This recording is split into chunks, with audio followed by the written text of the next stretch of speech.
Good afternoon. I'm Terry Godlove. I'm Associate Dean of Arts and Sciences here at Hofstra. I also run the first year program, and I teach in the philosophy department. I'm here today to answer some questions from you, and want to congratulate you on your accepted status and hope to see you all here in the fall. So let's get started. We have a question from John, who wants to know how accessible are the faculty in Hofstra College? How accessible are the faculty? So if you think about your high school experience right now, suppose you need extra help from your high school teachers. When is that happening? I'm guessing probably way early, like say 7 a.m. or maybe during the lunch hour and so on. The point is, for them to give you extra help, they really have to be heroic, don't they? The difference between high school and college is your college faculty are teaching 3 classes on average. So 3 classes, say 3 or 4 hours each. I'm in class about 10 to 12 hours per week, which means when I'm not in class, I'm in my office. Now we also write books and papers and we do scientific research, but mostly we're in our offices hoping that you will come by for extra help. So I would say we do not have to be heroic to give you extra help like your high school teachers do. We're available. It's what we really enjoy doing, talking to you. So let's see. Erica asks, how can I change my major? So I think one thing that sets Hofstra apart from other even very good schools is that at Hofstra you're not admitted to a school. So we're talking today about Hofstra College of Arts and Sciences. But of course, HCLAS is just one of several different schools in the university, communications, education, business, and so on. What distinguishes us, I think, from lots of schools is when you're admitted here, you're not admitted to a school. So you're admitted to Hofstra University. So if you come in thinking you're going to major in the best possible undergraduate major, which is, of course, philosophy, or whatever it is, and then you decide, no, it's actually, I'm actually an accounting major, or I'm an education major, whatever it is. You can not only change majors within a school, within the college, say, but you can also change majors within the university without reapplying to any of the schools or departments. So a change in major in your first or second year really is just a matter of submitting a form. It may be of interest to you to know that about 40% of our undergraduates do, in fact, change their majors.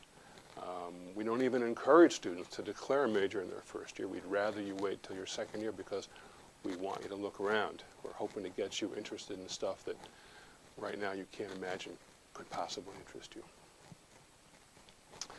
Let's see, we have a third question. So Stephen wants to know, as a student in Hofstra College, will I work with students in other schools?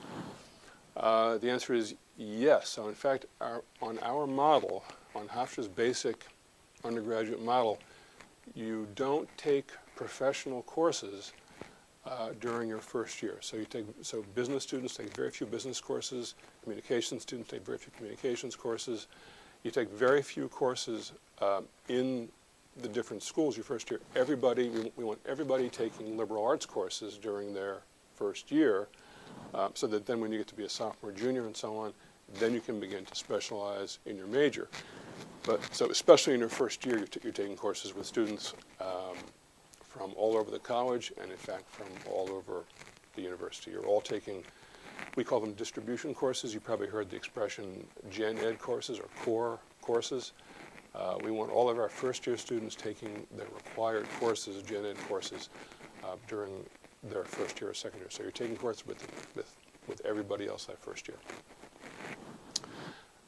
Chelsea wants to know, what is FYC? What is first-year connections?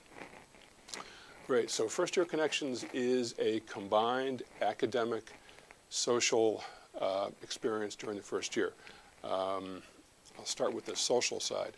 So we now recruit students, I think, from just over half our entering students come from outside the New York area.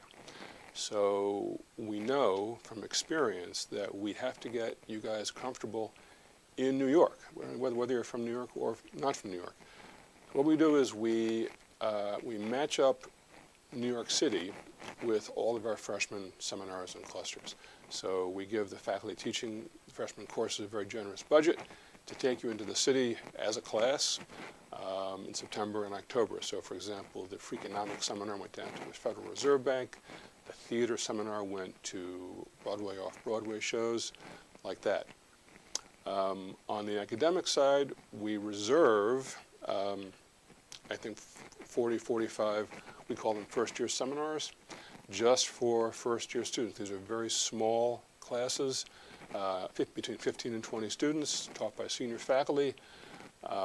What we find is that in a small class, you get to know people a little more easily. Faculty gets to know you a little more easily. Often this person will become your academic advisor. You make friends, you form study groups, you kind of get adjusted in your freshman year more easily. So on the academic side, we have these seminars. We also have first-year clusters. If you go online, you go to the Hofstra webpage /FYC, so hofstra.edu/FYC. You'll see a list of clusters and seminars. The clusters are groups of 2 or 3 courses that we've grouped together where the faculty teach in concert. So for example, I think there's a literature and history cluster where on the literature side you're reading Huckleberry Finn. When in the history class that same week you're doing a unit on slavery in America. So Huckleberry Finn, slavery in America, the courses kind of fit together. We've tried to design clusters for all kinds of majors: dance, theater, drama, history, psychology, engineering, math, science, and so on. That's a thumbnail sketch of what FYC is about. Joseph asks, can I change my mind about my FYC preferences? Yes, emphatically yes. So what we'd like you to do when you've paid your deposit, we'd like you to go online to the Hofstra, your Hofstra portal. You'll come to the checklist page. You've probably already seen that. And if you have, you know, we've invited you already to go online and register for these FYC clusters and seminars. So we have enough seminars and enough clusters for each entering student to take one, sometimes more than one, but at least one. So I think even now we're inviting you to go online, submit your preferences for FYC clusters and seminars. Then when you get to campus for summer orientation, I'll say a word about that in a second. When you get here for orientation, you are then welcome to change your mind about what you've sort of pre-requested. But there's no harm in getting in your preferences for what you want now. Just a word on summer orientation. So all of our undergraduates come for 2-night, 3-day orientation session during the summer, beginning, I believe it's the second week of June through early August. You're here, come on a Tuesday, you're here through Thursday morning. And the business end of orientation is registering for your fall classes. So all goes well, you'll go online, register now for one of these first-year clusters or seminars. You start with that, and then come to orientation, talk to your faculty advisor, work out your full schedule. We'll have your high school transcript, we'll have your AP scores. Most important, we'll have you, and we'll ask you what you like and don't like and what you're worried about and what you want to be when you grow up and so on. And you'll make out your 4 or 5 course schedule for the fall. And at that point, to come back to the question, you can change your mind about what you've registered for in advance. Prom asks, can I get accepted to Hofstra Honors College after my freshman year? If so, then how? Yes, the answer is yes. So if you've been invited to the Honors College at this point, you probably already heard from the Honors College. But we have lots of students who are invited both after the first semester and after their first year. So if you finish the first semester with a GPA, grade point average, of 3.6 or better, you will be automatically invited into the Honors College. If you finish with a grade point average of lower than 3.6, you are still welcome to speak to the dean, a good friend of mine named Warren Frasina, and Dean Frasina will, in fact, talk to you about the Honors College, and together you will decide if it's a good fit for you and for them. Then I think the same thing applies after the first year. Again, if you finish the year with a grade point average of 3.6, automatic invite. If not, you're welcome to talk to the dean about what possibilities there are. Elizabeth asks, what are living learning communities? LLCs, good. So again, if you have deposited, I hope you will all deposit. If you have deposited, I invite you to go online to the Hofstra College portal, and there you will see, in addition to the first year courses, an invitation to register for the LLCs, Living Learning Communities. So the idea is we've taken over, occupied 7 or 8 of the Netherlands complex houses. I call them monopoly houses. They each hold about, I think, 55 or 60 undergraduates. And we've given each of these houses a theme. So, for example, I'm not going to get them all, but I think this fall we have American politics, we have civic engagement, we have sustainability, we have wellness, we have math, science, and engineering. We have several versions of the arts. We have a house devoted to the performing arts and a house devoted to studio arts. I'm forgetting somebody, but the idea is this is an opportunity to live with a group of 55 or so students who share some basic common interest in these themes. In addition, we've attached we've attached these houses also to some of the FYC clusters and seminars. So, for example, the drama cluster, which we hope is for drama majors, also for non-majors, is attached to the performing arts house. So some students in the drama cluster will be living in the house, as well as some non-students. And we'll bring in faculty for study groups. We'll bring in people from the city, professionals from the city, talk about careers in the arts. I think the engineering cluster is matched up with the math, science, engineering house. Once again, some students in the cluster will be living in the house. We'll bring in faculty. We'll bring in engineers from industry around the metro area to talk about careers in engineering and like that. So basically, it's a chance to connect the residential experience with the classroom experience. That's the LLCs. Next question, Dalton. What majors are included in ACLES? Oh boy, we don't have enough time for me to answer this question. We have 123 or so majors. They're divided up between 3 divisions. So there's the social science division, which includes such things as psychology, sociology, economics, religious studies, philosophy. Again, I'm forgetting a number of my close personal friends. The humanities division is the second division. Humanities includes such things as the performing arts, English, literature, music, drama, dance, the arts. And then the third division is the natural sciences. Natural sciences includes, as I'm sure you could guess, such things as biology, chemistry, physics, and Hofstra mathematics is included in natural sciences. Computing is included in natural sciences. Physiology, ecology, geology, astronomy. Even in New York City, there are stars after all. So of the 123 or so majors, they're divided up in those 3 categories. You can see I've missed way the vast majority of them. Such things as we have forensic sciences in the natural sciences, sustainability. We have a new major in medical, in pre-med. There's now several versions of the pre-med major. You can major in pre-med as a humanities student, as a social science student, or as a natural sciences student. Maybe that gives you some sense of the variety of majors in the college.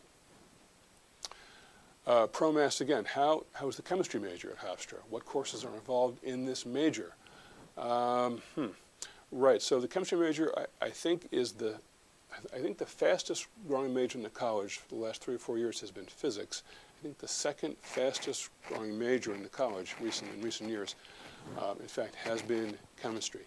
Now, I don't know about the structure of the major, but if you send us your email address or leave us a question, I'll be happy to get back to you with the details. I'll have someone from the department call you or email you. I can tell you it's 12 courses, so 12 courses out of if you think about a pie chart, so 124 credits to graduate altogether. So 12 courses is going to be just over a third of your major here. So think about that third for the chemistry major, about another third for the required courses, leaving I think just under a third for electives. And I see it's time for a break. We'll take a 2 or 3 minute break. I'll be back in just a few minutes. So keep those questions coming. Be right back.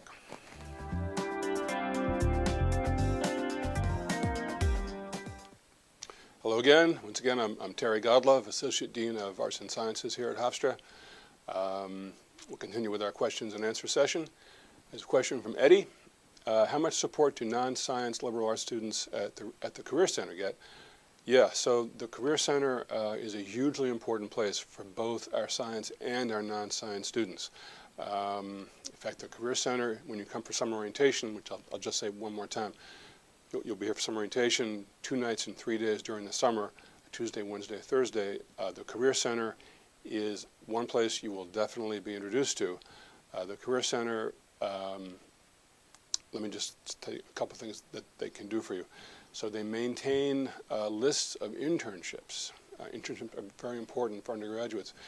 They have lists of internships in every major, in every field, both here in New York and at home, where you are. So if I'm from Hagerstown, Maryland. We know about internships in Hagerstown, Maryland here at the Career Center. Also, the Career Center will look at your resume. They will help you write a resume, which most of you have never done, I'm sure. They'll help you write it, they'll help you revise it, and they'll also do mock interviews. So they'll go in and you can pretend you're in for a job or an internship, and they'll give you helpful hints about how to best present yourself. So the Career Center is a hugely important place for all undergraduates, whether in natural science or not natural science. Lauren asks, what are some study abroad options? Study abroad, again, is hugely important. We really encourage all of our students to take advantage of the study abroad opportunities. We offer ourselves at Hofstra, I think 15 or so study abroad programs, both during January, during the summer, and semester length. But the main point is you are not confined to our program. So lots of our students, I think Syracuse just happens to have a very good program in Istanbul. So lots of Hofstra students go on Syracuse's Istanbul program. We have an outstanding program. We have an outstanding program in Tokyo. So we have lots of Syracuse students coming to our Tokyo program. The point is we're members of lots of college and university study abroad consortia, which means really the whole world is open to you. When I was a student, we got, maybe went to London. You're really kind of pushing the envelope, Beijing. Nowadays, the whole world is open to you.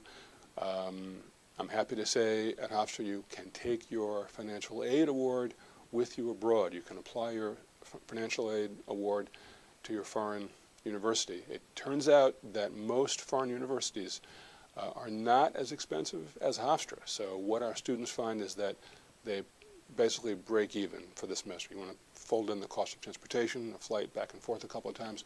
Our students find they break even. I'll just say, in my humble opinion, there is no substitute for a real semester-length study abroad opportunity. You've heard the expression junior year abroad. Why wait till junior year? The reason is because by then you've chosen your major, so you can sit down with your academic advisor, and he or she will map out with you not only where you want to go, but what foreign university offers the courses you need in just the order you need them to graduate when you come back as a senior. So let's see, Allison asks, if I change my major, can I still graduate in 4 years? Yes. In fact, if you had my job, that's a question you ask yourself a lot. You want to create a curriculum which allows, so the idea now, you follow me here, the idea is we want our students to, in their first year, to look around. So we don't want you to be locked into a major. We want you to change your major. In fact, we want you to feel free to change your major once or even twice in your first year, 3 semesters. We do also want you to graduate in 4 years. So your question is how to make both those things happen. And the way we do it is we we strongly encourage all our entering freshmen to take required courses in their first 2, 3, even 4 semesters. That way you've taken the required courses early. You're free then, at the end of your sophomore year, junior, senior, of course, to pursue your major, right? So if you've taken required courses in your first year, right, those courses count for graduation no matter what you wind up majoring in. So it's very easy to change majors if you've taken mostly distribution courses, gen ed courses in your first year. Rebecca asked, do you accept advanced placement credits, AP credits? Yes, we do. It's complicated.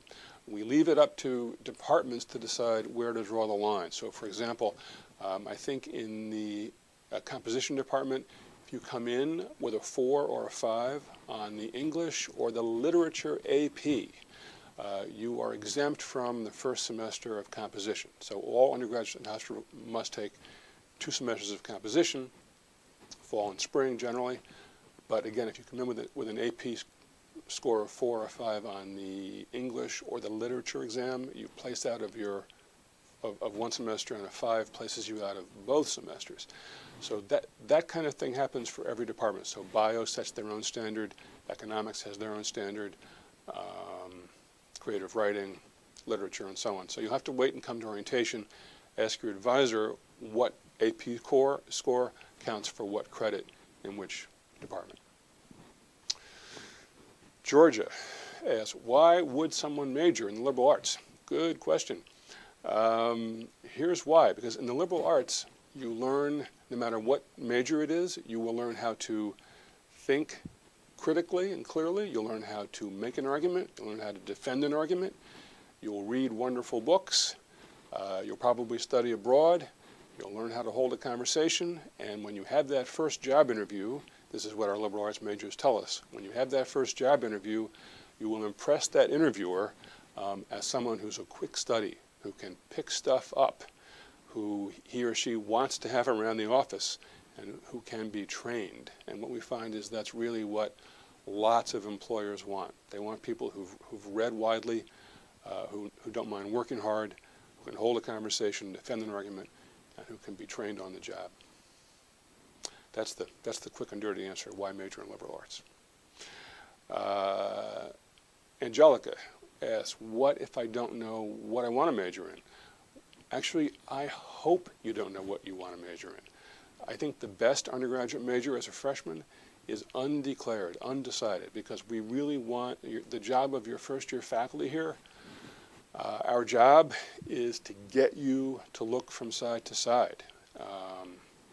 So even if you had a bad experience with Shakespeare in high school, right, we want you to take the Shakespeare seminar, or mathematics, or computer science, or whatever it is, philosophy maybe. We hope you're undecided, because when you get here, we're going to introduce you to things that you just can't imagine right now could possibly interest you, so don't worry about it. Betty asks, is tutoring available? Yes, so to put it crudely or crassly, with your basic tuition check, you actually pay us for tutors in 2 subjects per semester. So we owe you tutors in 2 subjects per semester. And believe me, when you get here, you're taking those 4 or 5 courses, they're going fine, and then you get that 1 grade, you know this letter was in the alphabet, let's say, but maybe you never saw it up close and personal. First thing you do is get yourself a tutor. They are free with the cost of tuition. These are advanced undergraduates, juniors, and seniors. You know what they're doing. They can help you. By the way, the second thing you do is, actually the first thing you do is come talk to me, your professor. Second thing you do is get a tutor. Absolutely. Melanie writes, do the professors have real world experience? Yeah, so I'll come at it this way. One great reason to think about coming to Hofstra is New York City. So we're 25 miles from New York City, half an hour by car, maybe an hour by public transportation. Lots of Hofstra faculty have some connection with New York City. Certainly in all the professional schools and Hofstra College as well. So we know how to connect our students up with what's happening in New York, whether it's internships, whether it's a job placement after graduation. So certainly real-world experience is very important to all of us. Melissa, how is the school divided? So Hofstra College, Hofstra College of Arts and Sciences is divided up into humanities, social sciences, and natural sciences. Okay, but that's just Hofstra College. So the school, if you mean Hofstra University, then has Hofstra College as one unit alongside the School of Education, alongside the Dartmouth School of Business, alongside the School of Communication, alongside the new School of Engineering, the new medical school, and the School of Health and Human Sciences.